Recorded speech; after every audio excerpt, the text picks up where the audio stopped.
Pada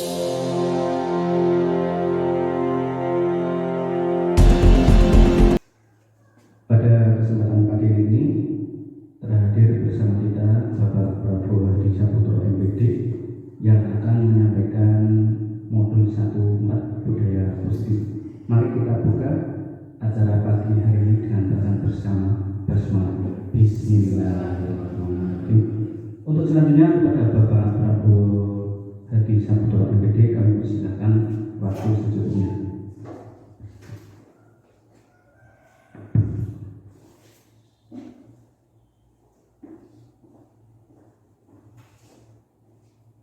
Assalamualaikum warahmatullahi wabarakatuh. Saya Prabowo Hadi Saputro, CGB Angkatan 7 Kabupaten Magelang dari SD Negeri Ketangi, ingin menyampaikan presentasi tentang modul 1.4 tentang budaya positif.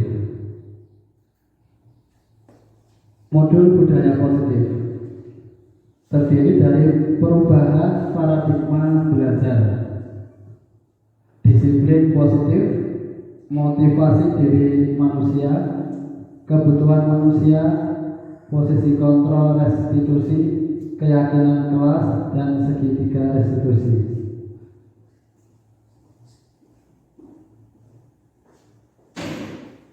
Di sini nanti saya akan menjelaskan tentang ini ada beberapa 1, 2, 3, 4, 5, 6, 7 tentang 7 budaya positif di sekolah. Yang pertama, pembelajaran dengan paradigma baru.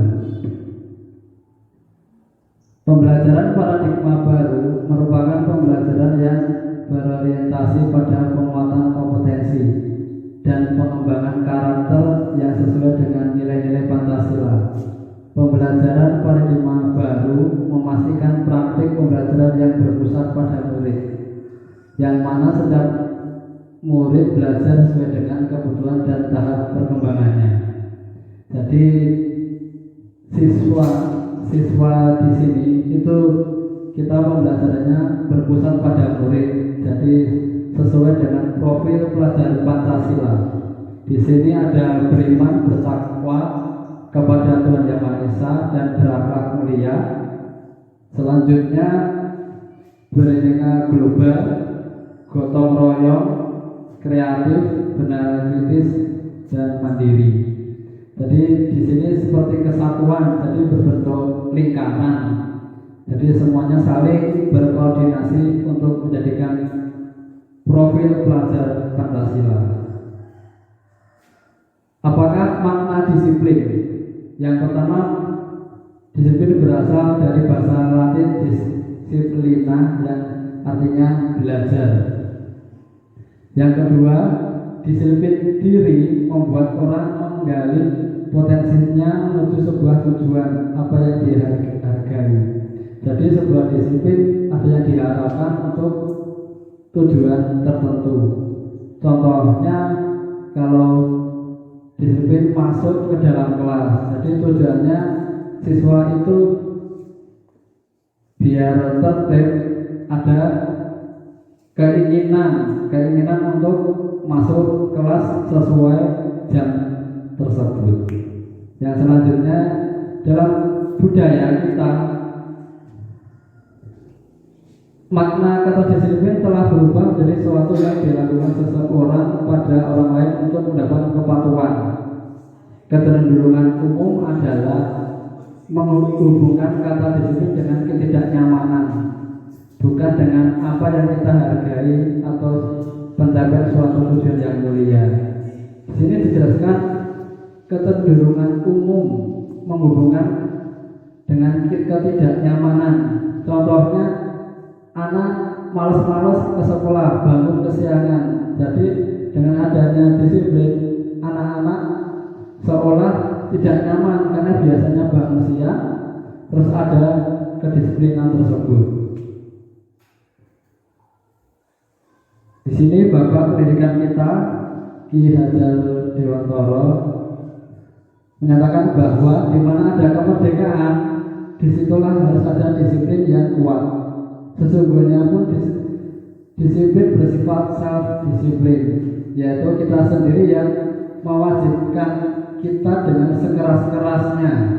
Tetapi itu sama saja, sebab jika kita tidak cakap melawan self-disiplin, wajiblah penguasa lain mendisiplinkan kita, dan peraturan demikian itulah harus ada di dalam suasana yang merdeka. Jadi anak-anak dibuat dengan nyaman, biar mereka itu merdeka, jadi suasananya senang. Kalau disiplin dengan paksaan, nanti hasilnya jadi kurang maksimal. Jadi anak-anak bisa ada yang tertekan, ada yang terus tidak mau berangkat ke sekolah, seperti itu. Disiplin positif merupakan salah satu cara penerapan disiplin yang bertujuan untuk menumbuhkan kesadaran serta memperdayakan anak untuk melakukan sesuatu tanpa sogokan, ancaman atau hukuman. Jadi disiplin positif itu intinya timbul dari dalam diri sendiri siswa tersebut untuk melakukan sesuatu tanpa ada seperti itu ancaman, sokongan atau hukuman. Jadi ada kemauan diri sendiri. Sebagai pendidik, tujuan kita adalah menciptakan murid yang merdeka. Syarat utamanya adalah disiplin diri, sehingga mereka berperilaku sesuai nilai-nilai kebajikan dan memiliki motivasi intrinsik. Jadi intinya disiplin diri, semuanya berasal dari disiplin diri, sehingga nanti kedepannya mereka bisa belajar dengan maksimal. Kebutuhan dasar manusia. Di sini ada bertahan hidup, kasih sayang dan rasa diterima, penguasaan, kebebasan dan kesenangan. Jadi di sini kebutuhan dasar manusia itu ada 5. Jadi yang paling utama ini ada 5. Yang pertama, kebutuhan bertahan hidup adalah kebutuhan yang bersifat fisiologis untuk bertahan hidup, misalnya kesehatan, rumah, atau makan.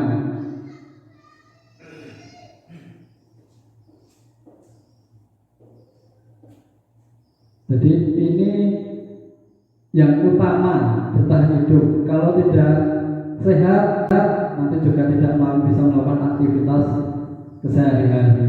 Harus juga ada rumah atau tempat tinggal. Yang utama lagi makan. Jadi manusia tidak bisa hidup tanpa makan. Selanjutnya kasih sayang dan rasa diterima, kebutuhan untuk diterima. Kebutuhan ini dan 3 kebutuhan berikutnya adalah kebutuhan psikologis, kebutuhan untuk disayangi dan diterima, meliputi kebutuhan akan hubungan dan koneksi sosial, kebutuhan untuk memberi dan menerima kasih sayang, dan kebutuhan untuk merasa menjadi bagian dari suatu kelompok. Kebutuhan akan koneksi sosial, yang dimaksud koneksi sosial jadi hubungan dengan temannya, dengan rekan sesama guru, dengan anak-anak, dengan mungkin bisa di lingkup masyarakat, kalau di sekolah dengan bisa kolaborasi dengan ibu, bapak, orang tua siswa. Ada kebutuhan memberi dan menerima kasih sayang, atau kebutuhan menjadi bagian suatu kelompok. Kalau di sekolah bagian dari suatu kelompok itu di sini guru-guru SD Ketangi, ada guru mata pelajaran, guru kelas, ada penjaga, ada kepala sekolah. Jadi suatu bagian dari kelompok. Mungkin kalau di sekolah di rumah, mungkin bisa suatu kelompok di RT, RW, atau kegiatan yang lainnya. Penguasaan selanjutnya, kebutuhan pengakuan atas kemampuan. Kebutuhan ini berhubungan dengan kekuatan untuk mencapai sesuatu. menjadi kompeten, menjadi terampil, diakui atas prestasi dan keterampilan kita, didengarkan dan memiliki rasa harga diri. Sesuatu menjadi kompeten atau terampil seperti sekolah kita menjadikan sekolah penggerak dan kemarin melakukan aksi nyata, jadi mendidik anak untuk menjadi terampil. Prestasi kemarin di sekolah kita juga ada Pak Solikin telah berhasil menjadi yang PEM ya Pak ya, tentang ya ini sangat aktif kemarin di Karanganyar. Selanjutnya tentang kebebasan, kebutuhan akan pilihan. Kebutuhan untuk bebas adalah kebutuhan akan kemandirian, otonomi, memiliki pilihan dan mampu mengendalikan arah hidup seseorang. Kebebasan, dimandiri. Di sini intinya kemandirian. Kalau di sekolah kemandirian seorang guru bebas itu bisa menyukai sesuatu hal. Seperti Bapak Maulana di sini menyukai vlog untuk YouTube. Jadi kebebasan yang Bapak Ibu sukai untuk menjadikan sesuatu hal yang positif. Ini bisa dilakukan di rumah, di sekolah. Ada yang bisa menyukai, Pak Sulkin juga menyukai burung-burung, budidaya burung apa Pak itu Pak? Emprit Jepang. Itu intinya kebebasan.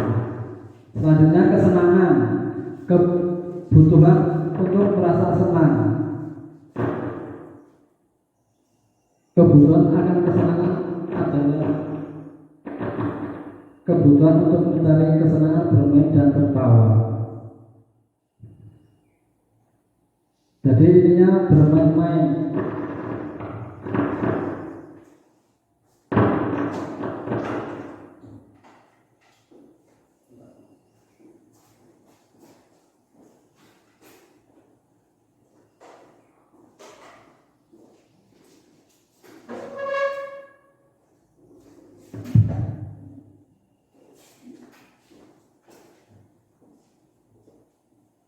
Kesenangan selanjutnya, kesenangan. Untuk mencari kesenangan bermain itu seperti liburan, jalan-jalan ke pantai atau ke tempat-tempat yang bisa untuk berpariwisata. Motivasi perilaku manusia. Motivasi merupakan dorongan yang timbul pada diri seseorang secara sadar atau tidak sadar untuk melakukan suatu tindakan dengan tujuan tertentu untuk menghindari ketidaknyamanan atau hukuman.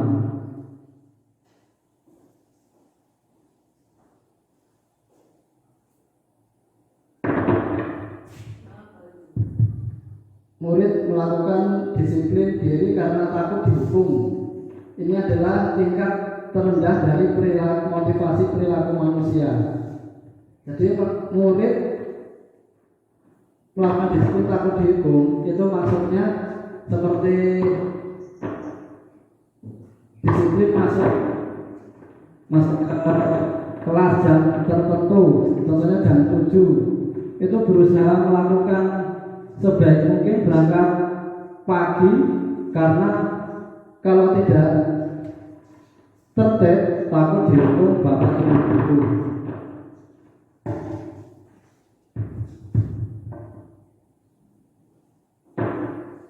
Yang nomor 2,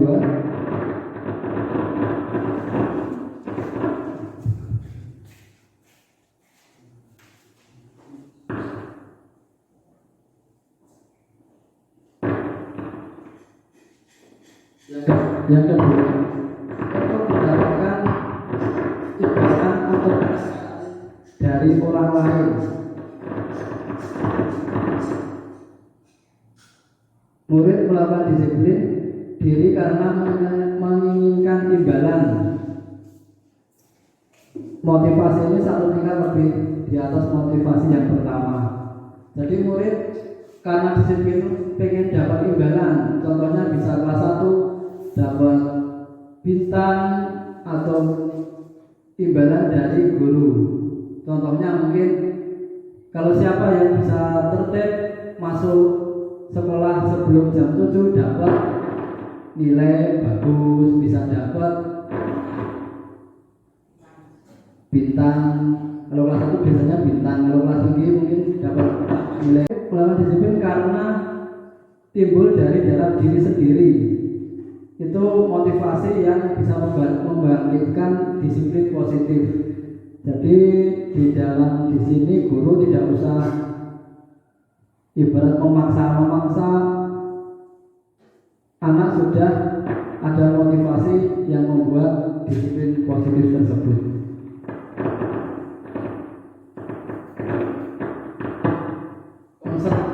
Konsep disiplin dengan identitas gagal. Hukuman di sini menyakitkan, tidak nyaman. Murid takut, memaksa, murid menyembunyikan kesalahan, murid menjadi rendah diri. Jadi intinya hukuman itu sesuatu yang menyakitkan dan sangat tidak nyaman. Yang selanjutnya penghargaan. Penghargaan itu di sini tidak efektif, merusak hubungan, mematikan kreativitas, menghukum dengan sistem ranking, merampas harga diri. Di sini dijelaskan di modul ini kenapa penghargaan tidak efektif atau bisa mematikan kreativitas. Ini karena anak ingin mengikuti mungkin kejuaraan atau apa yang diharapkan pertama bukan karena dirinya sendiri, tapi karena suatu penghargaan tersebut, jadi bukan timbul dari dalam diri sendiri. Mematikan kreativitas, sesuatu yang dilakukan, contohnya mungkin lomba matematika. Anak ingin belajar setiap hari lomba matematika tersebut, tapi pembelajaran yang lain sudah diabaikan.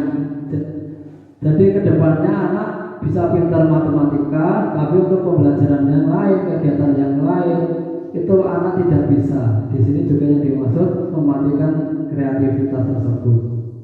Makanya penghargaan itu disebut identitas yang konsep disiplin yang gagal. Konsep disiplin dengan identitas yang sukses. Konsekuensi penguatan jangka pendek, perlu monitoring berkelanjutan, stimulus respon, murid mematuhi peraturan, kehilangan waktu untuk menuruni kesalahan. Konsekuensi di sini disebut penguatan jangka pendek. Jadi setiap guru memberikan konsekuensi untuk terhadap murid, seperti ada stimulus, nanti mungkin berapa minggu atau berapa bulan kita lihat responnya bagaimana. Diharapkan contohnya seperti peraturan atau keyakinan kelas, sudah dibuat keyakinan kelas, nanti 1 bulan, 2 bulan itu hasilnya bagaimana. Untuk restitusi, murid bertanggung jawab untuk perilakunya, fokus pada pemecahan masalah jangka panjang, murid menghormati dirinya dan orang lain, teori kontrol, dirinya memegang kontrol, dan murid bersemangat memperbaiki kesalahan. Jadi di sini yang ditekankan tentang restitusi. Jadi diharapkan murid itu mandiri, jadi bisa bertanggung jawab untuk suatu perilakunya. Dia melakukan sesuatu, jadi ada konsekuensinya. Jadi murid bisa diharapkan bisa menghormati dirinya sendiri, bisa menghormati orang tua. Jadi teori kontrolnya, anak yang memegang kontrol tersebut. Yang dimaksud teori kontrol itu contohnya ada anak yang berlari-lari terus badung-badungan. Anak tersebut itu dilempar sama temannya, itu terus marah atau diam saja dan melaporkan ke bapak ibu guru. Kalau anak itu bisa membuat kontrol dirinya tersebut, tidak marah, tidak membalas perilaku temannya yang tidak baik, itu disebut dirinya bisa memegang kontrol tersebut. Jadi pengendalian kontrol itu ada di dalam diri seseorang.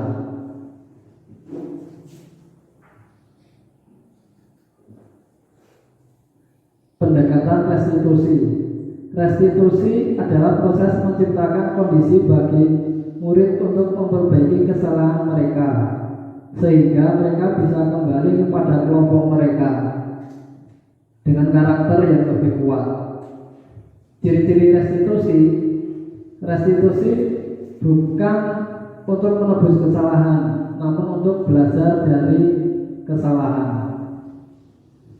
Restitusi memperbaiki hubungan.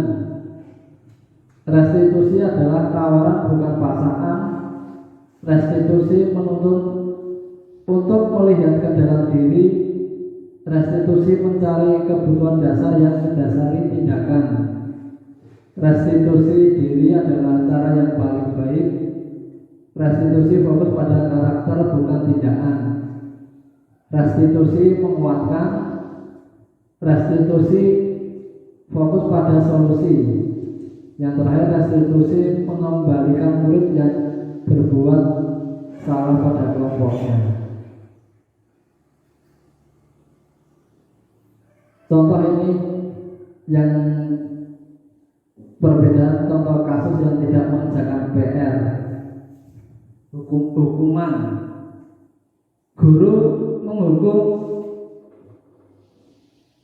berdiri di depan kelas. Jadi anak tidak mengerjakan PR terus dihukum berdiri di depan kelas atau menulis buku tulis berjanji tidak lupa mengerjakan PR sebanyak 100 kali. Guru marah dan murid menjadi takut. Ini salah satu kehukuman. Konsekuensinya, guru memberikan konsekuensi untuk mengerjakan PR pada jam istirahat. Guru tegas dan siswa menghormati itu. Konsekuensi untuk mengerjakan PR dan pada saat jam istirahat. Ini yang pertama tadi hukuman, konsekuensi. Terus yang kita harapkan restitusi, yang terakhir yang ketiga. Guru menanyakan keyakinan kelas atau menanyakan diri dan membantu siswa menyelesaikan masalahnya. Guru terbuka dan siswa menghormati dirinya dan orang lain. Jadi nanti dikembalikan ke siswa tersebut sudah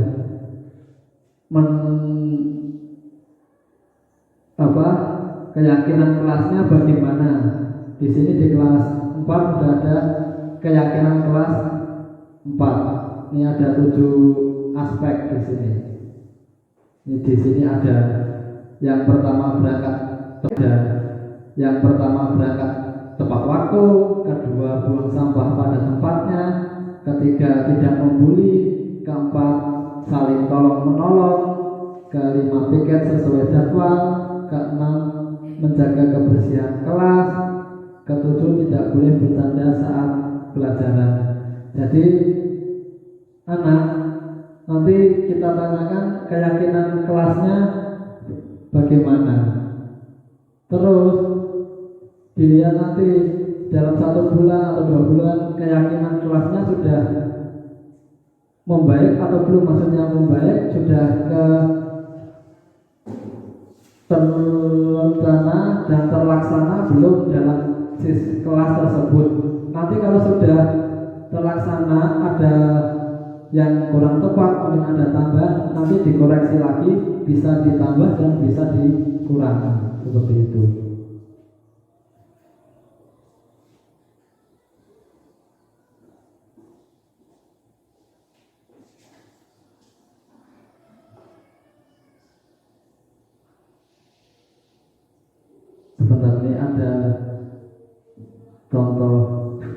videonya.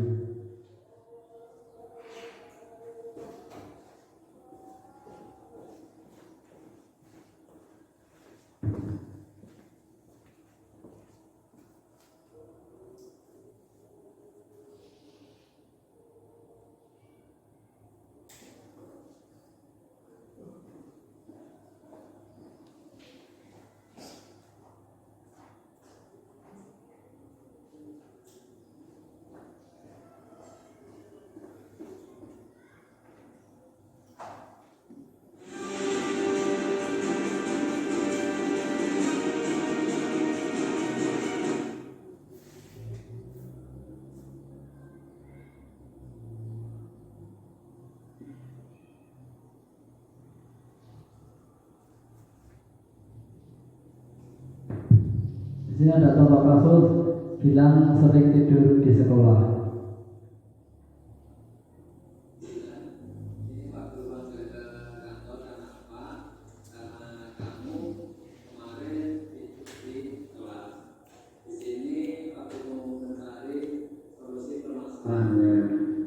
Semua orang itu pasti pernah mengalami kesalahan dan itu wajar.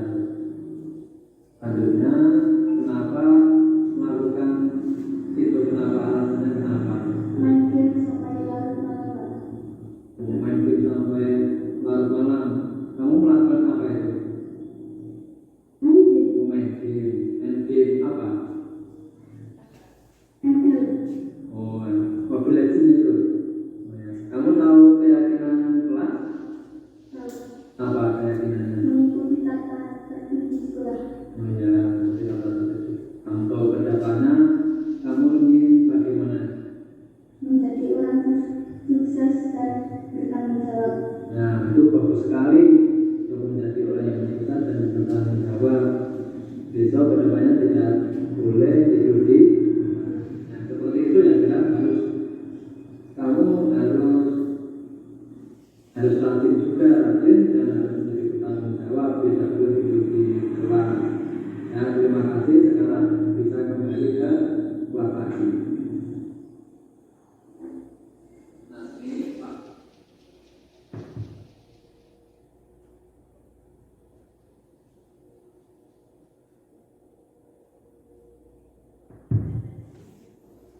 Ya seperti itu contoh kasusnya Bu. Terus yang selanjutnya 5 posisi kontrol. 5 posisi kontrol restitusi. Penghukum, pembuat merasa bersalah, teman, pemantau dan manajer. Ini 5 posisi kontrolnya dalam restitusi tersebut. Penerapan 5 posisi kontrol, siswa datang terlambat. Contohnya tadi masuk ke penghukum. Penghukum itu kamu selalu saja terlambat. Jadi seorang guru berbicara, kamu selalu datang terlambat, selalu akhir datangnya.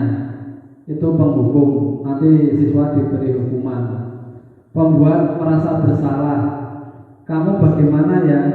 Kamu sudah janji dengan Bapak tidak akan datang terlambat lagi. Kamu kenapa ya selalu mengecewakan Bapak? Pak Guru benar-benar sangat kecewa sekali. Untuk menjadi seorang teman, ya sudah, kali ini tidak apa-apa, bisa sana duduk.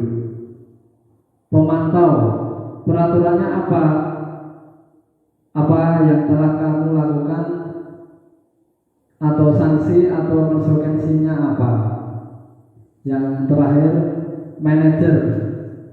Dan di sini seorang guru biasanya sering masuk ke manajer.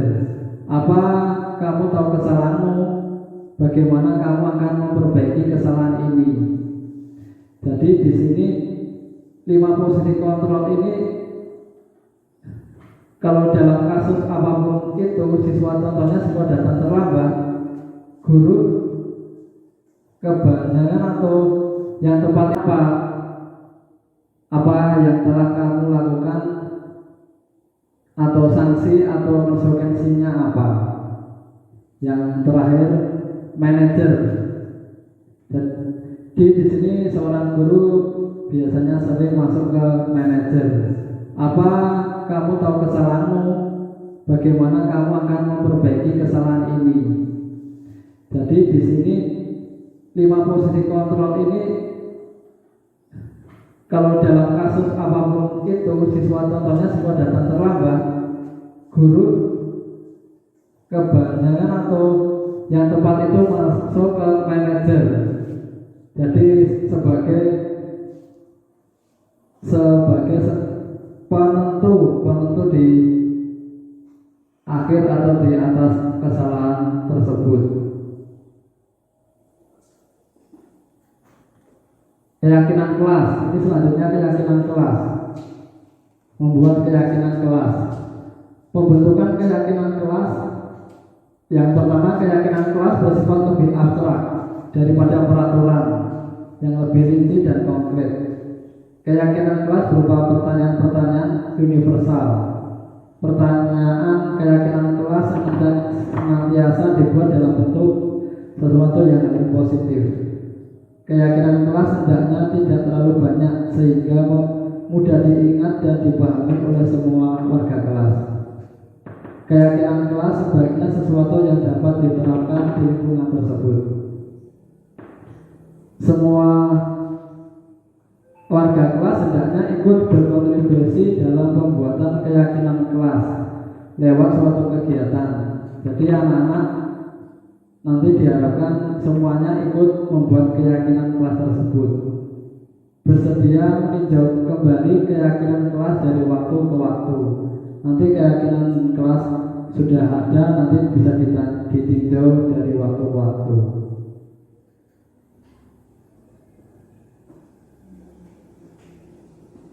Selanjutnya segitiga restitusi. Ada di sini adalah langkahnya sama teori kontrolnya. Langkahnya yang pertama stabilkan identitas, kedua validasi tindakan yang salah, yang ketiga menanyakan keyakinan. Kontrolnya, kita semua akan melakukan hal yang terbaik yang bisa kita lakukan. Semua perilaku memiliki alasan dan kita semua memiliki motivasi yang internal. Ini ada gambar atau gambar segitiga restitusi.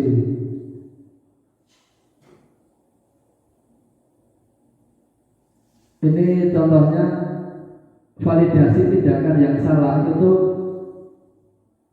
Kamu, contoh pertanyaannya, kamu tentu punya alasan kenapa melakukan hal tersebut.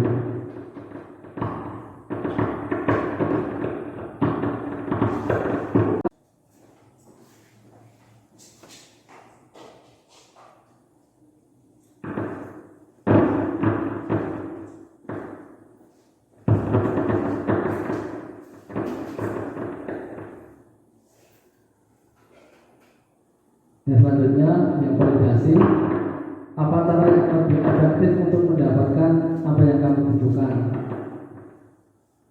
Yang selanjutnya bisa berikan identitas. Setiap orang pasti pernah melakukan kesalahan. Kamu bukan satu-satunya yang pernah melakukan ini.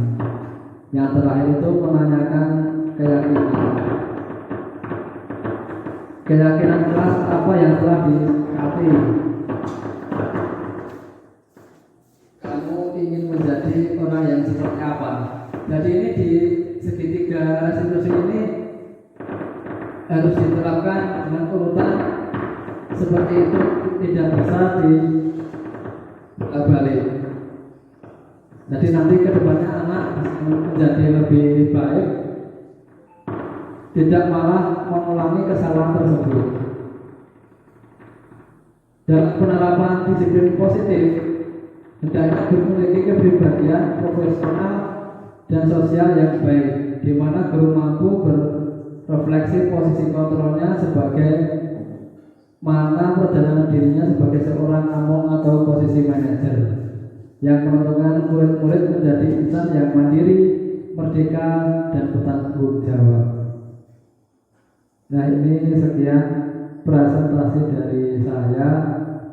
Semoga kedepannya untuk anak didik kita menjadi anak yang memiliki seperti profil pada Pancasila dan lebih baik untuk budaya positif kedepannya juga semakin membaik untuk khususnya di SD Negeri Ketani dan semakin maju. Sekian dari saya, presentasi saya. Assalamualaikum warahmatullahi wabarakatuh. Waalaikumsalam warahmatullahi wabarakatuh. Demikian tadi presentasi dari Bapak Prabowo telah usai. Mari kita tutup dengan bacaan hamdalah bersama-sama. Alhamdulillahirabbil alamin. Dari saya kurang lebih mohon maaf. Wassalamualaikum warahmatullahi wabarakatuh. Waalaikumsalam warahmatullahi wabarakatuh.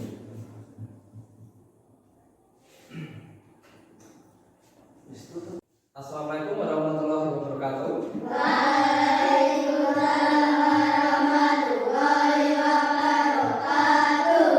Bagaimana kabar kalian anak-anak? Baik. Sehat? Ya. Hari ini Pak Guru intinya tentang penerapan budaya positif di kelas. Jadi kita membuat keyakinan kelas. Di sini nanti ada keyakinan kelas, terus kita menulis tentang keyakinan kelas tersebut. Kenapa keyakinan tidak peraturan kelas atau kesepakatan? Karena keyakinan kelas itu timbul dari diri kalian.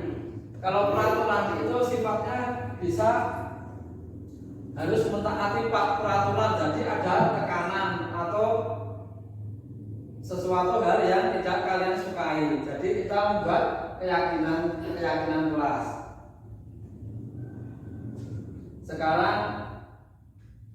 Sekarang ini Pak Guru mau menjelaskan tentang keyakinan kelas.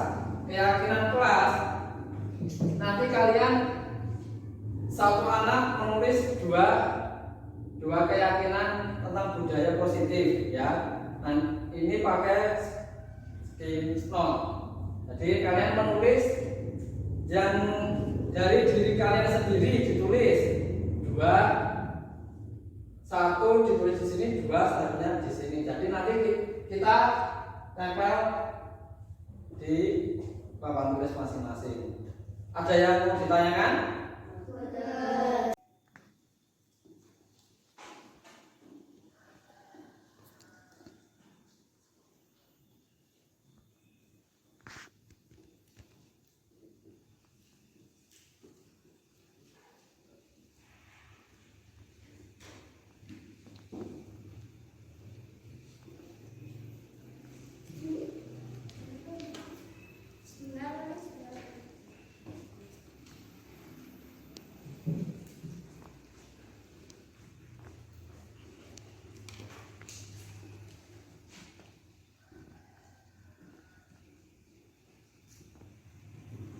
Sudah selesai semua?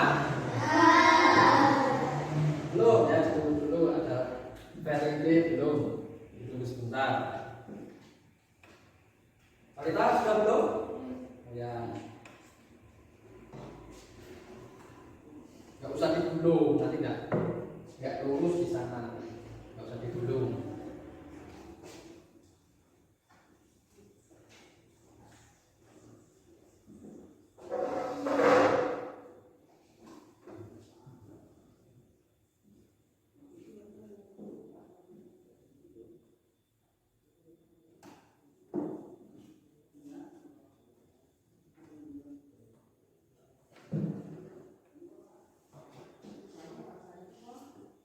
Yang lain sudah selesai?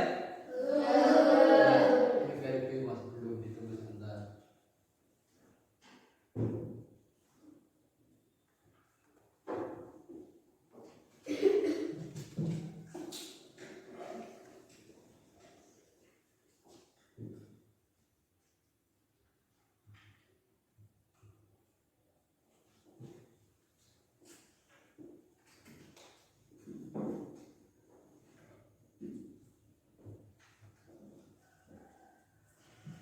Sudah, ya sudah. Sekarang ditempel yang sebelah sini, ke kertas yang sebelah sini. Yuk, mulai dari dari A, jalan.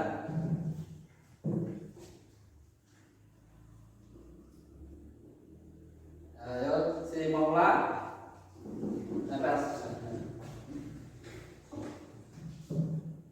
Talita, nempel sini. Oh ya, ada yang kebalik ada di ulangi lagi tulisnya.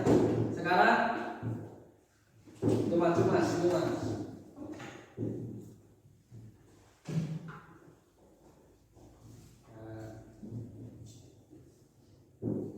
Kemudian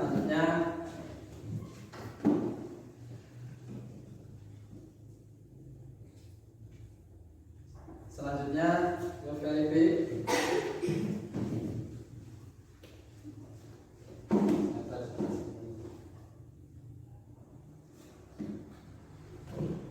Harga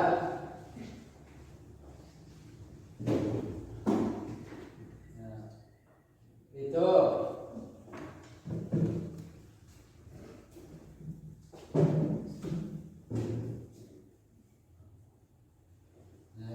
sifat sudah belum sifat.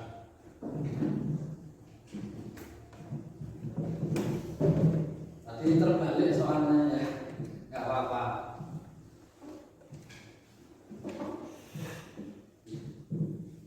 Ya sifat ada. Ya.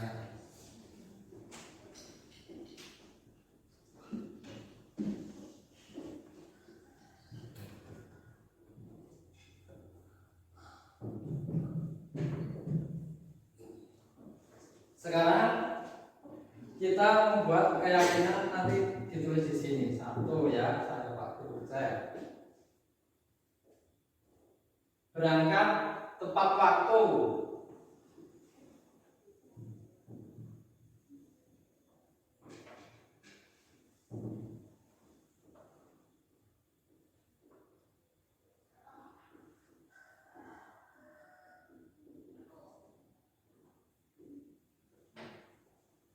Ini selanjutnya buang sampah pada tempatnya ya, sampah pada tempatnya.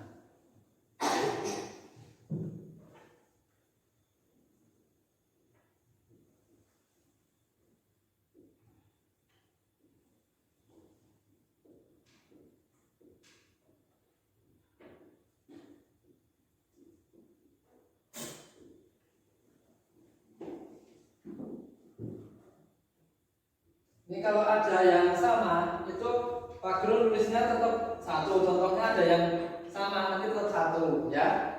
Jadi biar tidak ke double.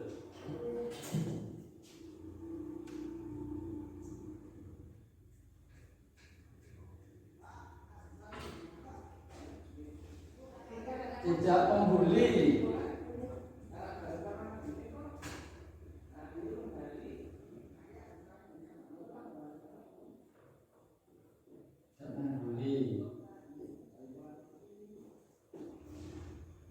Tidak membuli ini ada yang sama juga. Tidak membuli, jadi harus jadi satu. Disiplin itu juga sesuai ya ini ya dengan tepat waktu.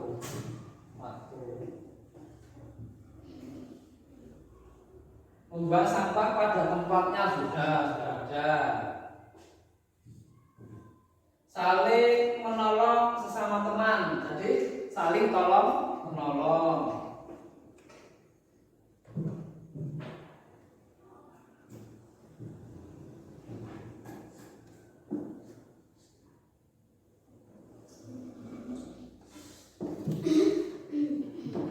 Ya.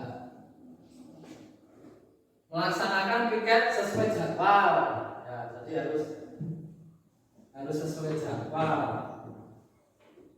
Piket sesuai jadwal.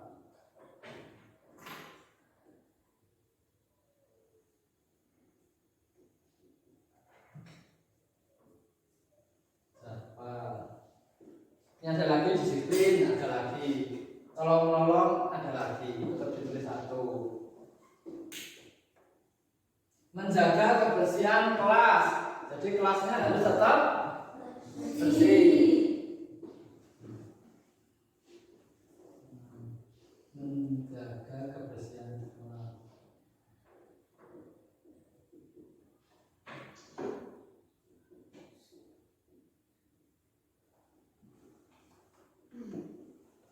Menjaga kebersihan kelas.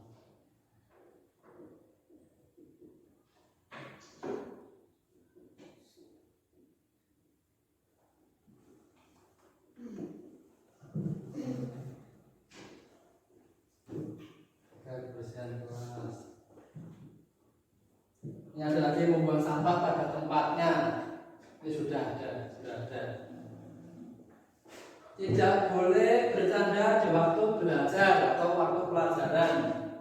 7. Tidak boleh bercanda.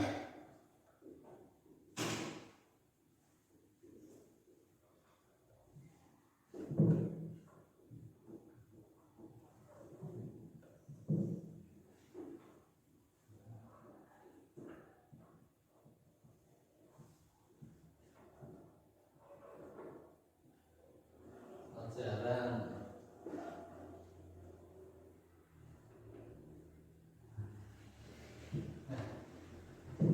Ini sudah semua sudah dirangkum menjadi 7 keyakinan kelas. Yang pertama apa? Berangkat tepat waktu. Yang kedua? Buang sampah pada tempatnya. Yang ketiga? Tidak membuli. Yang keempat? Saling tolong menolong. Yang kelima? Piket sesuai jadwal. Yang keenam? Menjaga kebersihan kelas. Yang ketujuh? Tidak boleh bercanda saat pelajaran. Sudah sepakat ini tentang keyakinan kelas 4? Sepakat tidak? Yang kelas sepakat tidak? Kalau sudah sepakat, ini harus diterapkan di kelas. Jadi kita terus tempel ke dinding, terus nanti disepakati. Kalau sudah disepakati, terus dilaksanakan. Siap? Sekarang tanda tangan untuk menulis kesepakatan kalian. Satu-satu ditulis nama, terus tanda tangan ya. Satu-satu maju dari Ferry A. Maju sini tulis.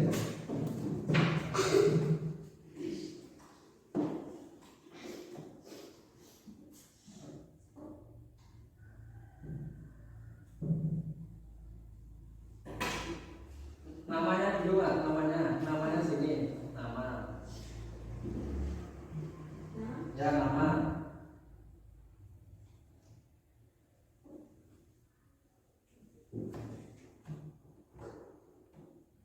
Tanda tangannya sini.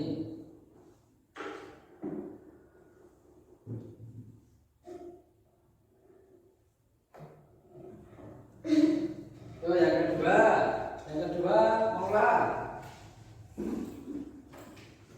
Maula sini Maula.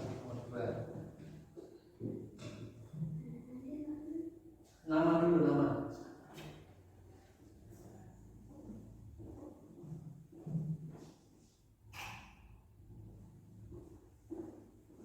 Nama terus tanda tangan ya. Maula.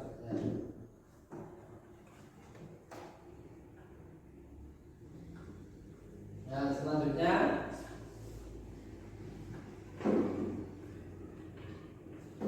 di sini, Alita. Langsung ditulis namanya sini, modifikasi.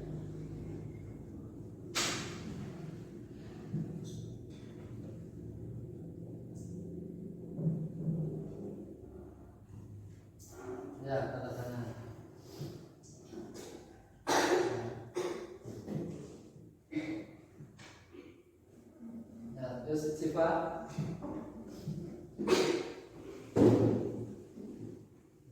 ini langsung namanya sifat.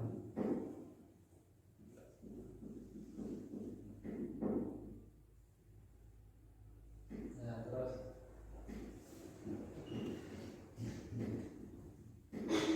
selanjutnya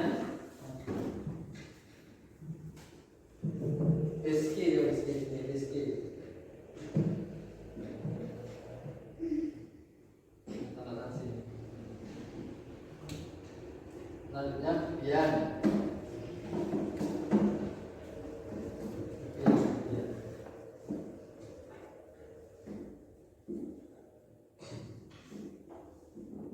Selanjutnya dari B.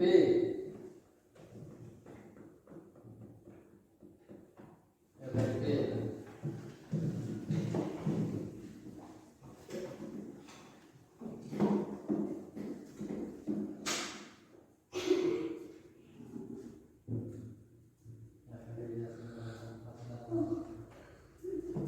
Selanjutnya Arza, di sini Arza.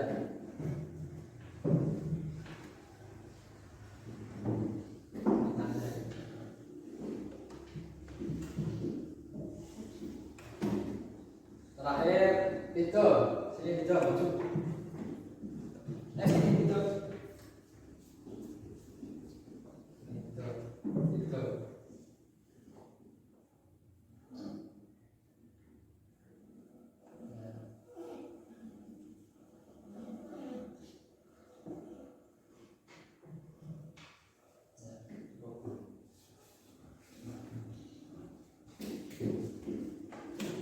Jadi ini sudah disepakati semua, sudah ada tanda tanganan, sudah terbentuk ada 7 keyakinan kelas 4 ya. Diharapkan semakin untuk kedepannya keyakinan kelasnya diterapkan biar semakin berdampak positif.